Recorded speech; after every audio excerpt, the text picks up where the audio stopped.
Comscore नुसार आता isakal.com आहे देशातील नंबर 1 ची मराठी न्यूज वेबसाईट। प्रत्येक अपडेटसाठी isakal.com ला नक्की भेट द्या।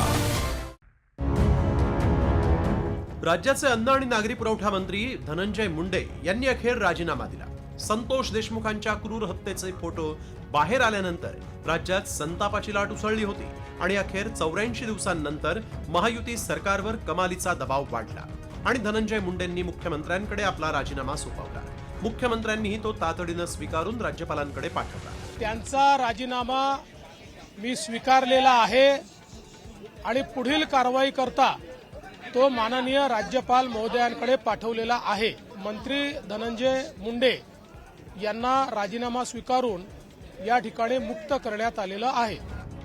अर्थसंकल्पीय अधिवेशनाच्या दुसऱ्याच दिवशी महायुती सरकारमधील पहिली विकेट पडली आणि यामुळे विरोधकांना आणखीन बळ मिळणार असून कृषी मंत्री माणिकराव कोकाटेंच्या राजीनाम्याची मागणीही आता आणखीन जोर धरू शकते। तर ऐन अधिवेशनात महायुती सरकारची डोकेदुखी वाढण्याची शक्यता आहे।